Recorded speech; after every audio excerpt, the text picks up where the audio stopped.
wardagdaga madaxweynaha jamhuuriyadda federaalk ee Soomaaliya Professor Xasan Sheikh Maxamuud ayaa hadda ka degay magaalada Baydhabo ee gobolka Bay isaga oo halkaasi ka bilaabay kulamo aan inaba caadi ahayn durba waa kan madaxweyne Xasan Sheikh Maxamuud oo garoonka shaati guduud lagu soo dhaweynayo magaaladuna gabi ahaan ay ku kala xiran tahay laakiin waxa leeyahay rasaas ayaa laga maqlayaa xaafadaha qaar ee Baydhabo sidee loo soo dhaweeyay madaxweyne Xasan Sheikh la arag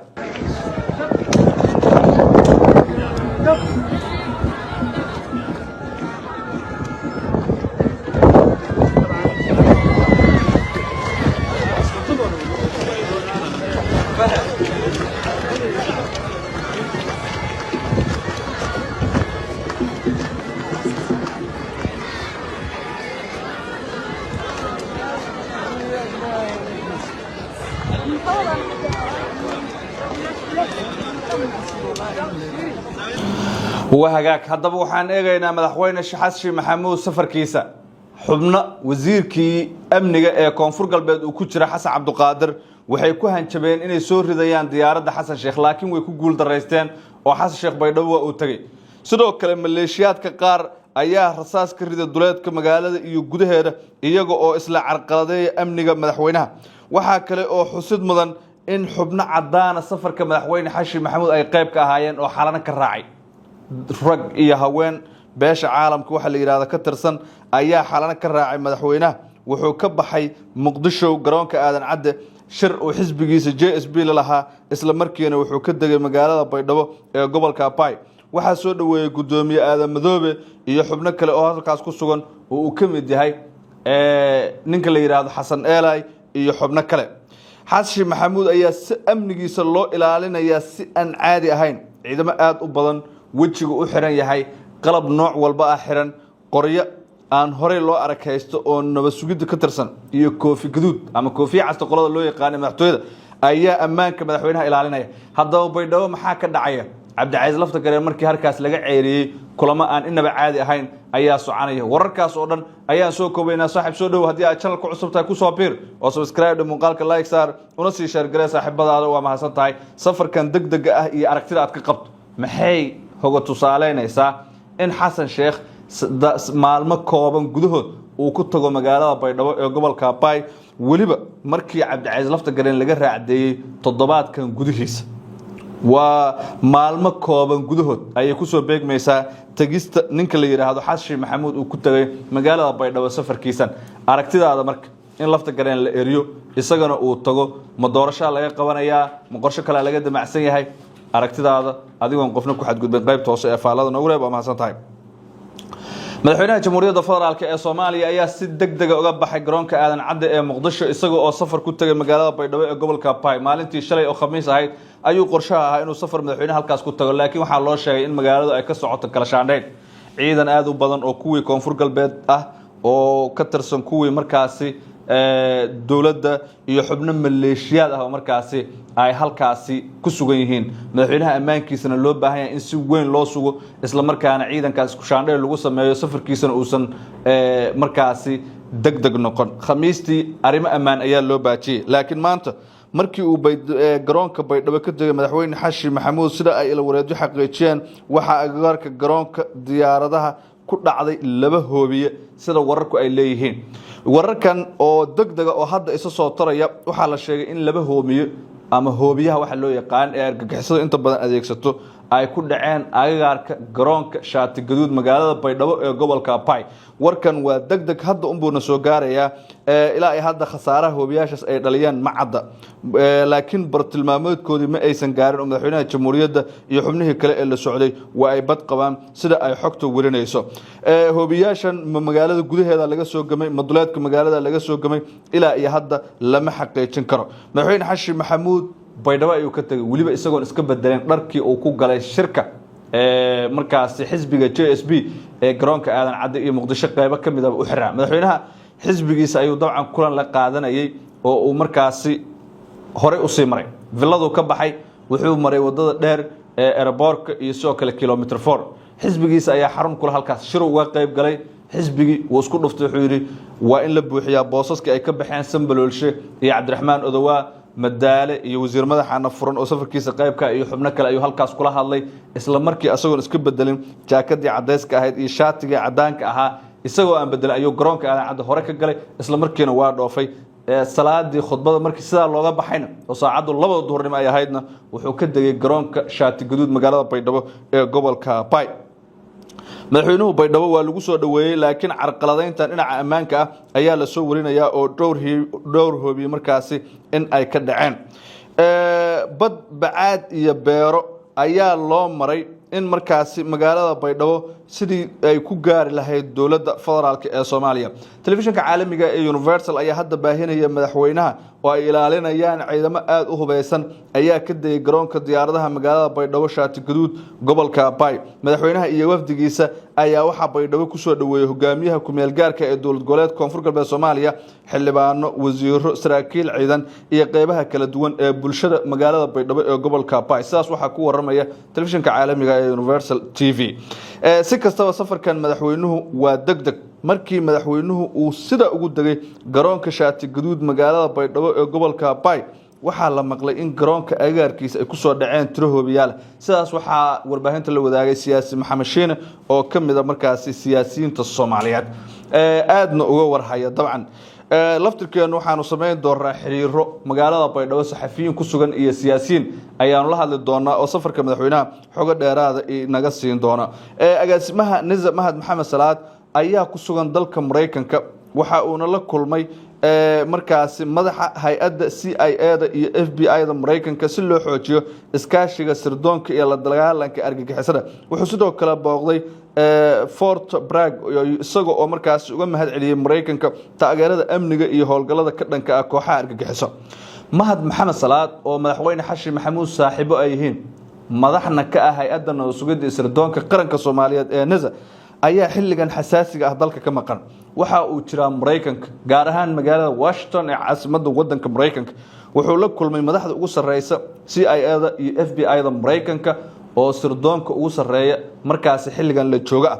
Mahad Salaad waxa uu rabaa markaasi in uu horumariyo sirdoonka Soomaaliya oo dalka dibadiisa ayuu howlaha shaqo ugu maqan yahay halka madaxweyne Xashi Maxamuudna uu gudaha ka karkarinayo siyaasad markaasi aad u culus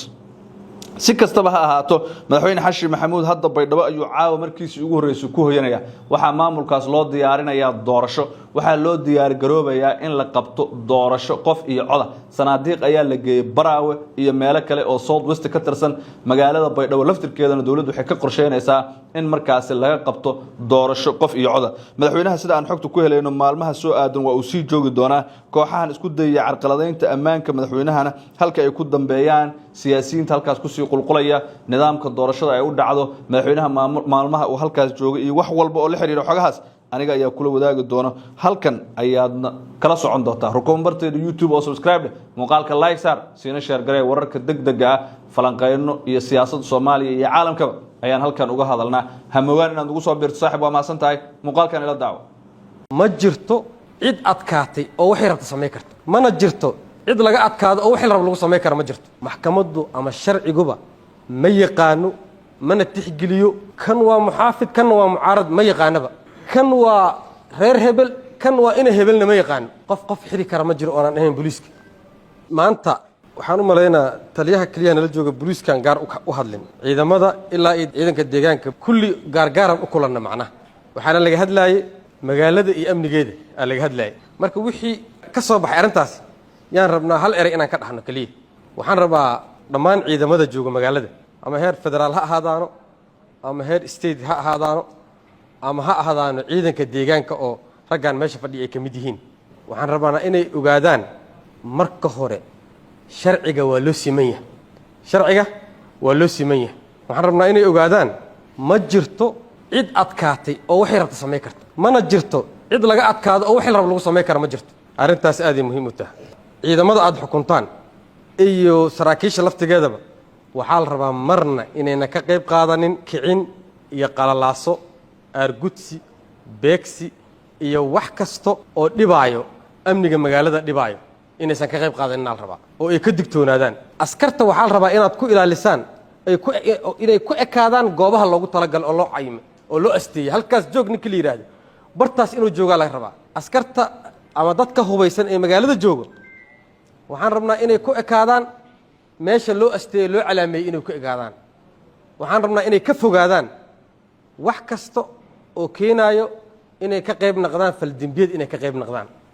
inay ka fogaadaan al rabaa dembigu waa mid shakhsi ah qofkaa loo haystaa sameeya dembigu waa shakhsi qof intuu dembi sameeyo hadduu kugu soo cararo oo agtaada yimaado ha difaacin ee adig dembi kale ha gelin dembigu waa shakhsi qofkii gale oo keliyuu ku egyahay macnaha qofkaasaa laga xisaabinaa asagaa loo ciqaabaa wuxuu sameeyey asagaa lagula xisaabtamaa qof ka difaaci karana male qof ka badbaadi karana male asagaa lagu ciqaabaa lagu xisaabinaa qolada uu yahay qofka iyo cidda uu taageersan yahay marna uma ogolaanayaan amba fursad xaq uma siinayaan inuu dembi sameeyo xaq ma sii karaan dembigu waa dembi shakhsi ah ciqaabtuna ciqaab shakhsiya waa maxkamaddu ama sharciguba ma yaqaano mana tixgeliyo kan waa muxaafid kanna waa mucaarad ma yaqaanaba kan waa reer hebel kan waa ina hebelna ma yaqaano wuxuu yaqaanaa sharcigu hal shay wuxuu yaqaanaa dembiyaa dhacay qofkana lagu caddeeyo galana waa yaqaanaa go-aanku muxuu noqonaa markii qofkii lagu caddeeyey dembiga oo galay ayaa ciqaabti oo mutalamarsiinaa sidaas daraaddeed ha ku kadsoomina yaana lagu kadsoomin dhallinyaradana ha loo sheego hana ku sirmina dembi uu galay qofku inuu cidda uu yahay ama cidda uu taageersan yahay ay ka badbaadinayso ha ku kadsoomina yaan lagu sirmin arrintaasi waxaan rabnaa fariintaasi in nagala gaarsiiyo askarta hubaysan ee magaalada ku jirto haddii ciidan tahay iyo haddii dadka deegaanka oo qoryo qaata ay yihiin maalmahan dhanba kulamadii socdi go-aanna ka soo baxay go-aanada ka soo baxay waxaa waaye koox kasta meelaa loo asteeyey inay tagaan meeshii inay waxaa ugu dambeeyey dadka deegaanka oo halkan fadhiyo oo hogaamiyaasha deegaanka ugu dambeeyey ciidamada dhammaan amaraa la siiyey eega koox kasta meeshii la geeyey waxaa la rabaa qofka mas-uulka ah inuu mas-uuliyadda qaato oo inta wado uu geeyaa la rabaa taliyaashu way sheegeen dadka aan ciidamada ahayn sida fursad loogu abuurayo waxaa ka hadla taliyaasha fursaddii si loogu abuuro waa inay nidaamka raacaan oo meeshii loo asteeyey ay tagaan oo aysan ka soo dhaqaaqin haddii uu ka soo dhaqaaqo qofka uu qalad magaalada ka sameeyane qofka uu hoos tago waxaa la rabaa war hebelaa qod soo sameeyey markii la dhaho ama uu ogaado inuu daf inta soo siiyo magaalada dadkaana dhan iyo qof kastoo muwaadin oo magaalada jooga amniga xilaa ka saaran oo mas-uul ka yahay mas-uuliyadda ugu sarreyso yaa cid xiri kara yaana cid baari kara nimankan booliiska ha samey kara arrintaas ciidamada xoogga oo magaalada amnigeeda adag haya iyo dhammaan ciidanka nabad sugidda iyo dhammaan ciidamada kale deegaanka qofkii la qabtaa qof xiri kara ma jiro oonaan ahayn booliiska lagu wareejiyo taliyaha qaybtaa joogo oo gobolka taliyihii qaybta kaloo guudo oo statekaa joogo ayagaa u xil saaran arrintaasi qof markii la xiraayo ha loo geeyo booliiska ha loo geeyo habraaca sharciga iyo nidaamka ayagaa mas-uulka ah mas-uuliyadda amnina dhammaanteen way saarantaa habraaca transitionka iyo habka sida ay broceska ay kula wareegi lahayn howlahaani waxaa asigana wuu sheegay taliyaha gobolka way bilaabanee tartiibaa loola wareegaa ciidanka waxaan rabnaa inay magaalo dham ka baxaan wax kastoo halkaan markii la maraayo lagu heshiiyene sanka hoobsi maaha oo ma la dhahaayo inuu qof kasta inta qaato anaa liga ogyahay intaas dadka dhan inta ka baxo wixii kasoo noqda asaa loo haystaa macnaha go-aanada aa gaaraysaan oo laga sheekeenaayo oo sida loo kala qaadaa mas-uuliyaadka ah qofka mas-uuliyadduu qaatay inuu kasoo dhalaala la rabaa hadduu kasoo dhalaala nidaamkiisi waajibkiisu maraa barintaas dadka dham oo askarta bannaanka jirta la gaarsiiya aada u mahadsantiin magaaladan baydhabo magaalo nabadgelyo iyo sharaf iyo kala dambeyn idin nidaam lagu yaqaano waay waa u dhaaranay dhiiggeen inaan u shubay inaan u ballan qaadnay waxaan rabaa dhowr qodob oo muhiim ah inaan ku daro caawa dabcan waqtiga la joogo waqti dambe inay tahay waa ogtihiin muhiimad qaas uu lahaa kulankan inaan isugu imaano muhiimaddiisana xooggeeda waa laga hadlay magaaladan baydhabo magaalo nabadgelyo iyo sharaf iyo kala dambeyn idin nidaam lagu yaqaano waay waxaan rabnaa keliya waxaan rabaa dhowr qodob oo xoojinayso inta guddoomiyaha maxkamadda uu ka hadlay iyo taliyaha ciidanka booliska aan rabaa oo muhiimad inay leeyihiin aan u xoojino ta koowaad waa qodobka ah amniga iyo kala dambeynta saa ogsoontihiin dabcan hadduusan amni jirin nolol ma jirto amniga waa waxa ugu horeeyo ee qofka bini aadanka uu u baahan yahay ilaahay subxaanahu wa tacaalana markii uu ummadihiisa ku galadinayo wuxuu dhahay nabadgelyadu hormariyay wax kasto waxaa la rabaa marka inta hadda meeshaan fadhiso waa intii amniga iyo kala dambeynta magaaladan intii laga rabay oo waajib ka saarnay waaye qof kastoo shakhsi oo Soomaaliyeed oo degmadan ku nool waa laga rabaa laakiin dadka u dhaartay waajibka iska saaray ciidamada kala duwan ee meesha fadhiyo waay waxaan rabnaa marka qodobkaas dabcan oo muhiimadiisana laga hadlay in aan xoojino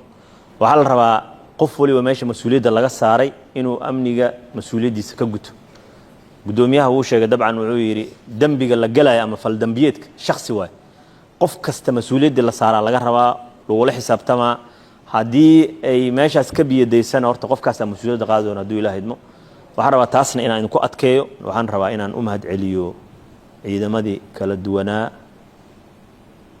laba shaqaba qabtay shaqo ahayd in nimanka argagixisada ah ee khawaarijta ah ee waddadan dadka ku dhibaateyn jiray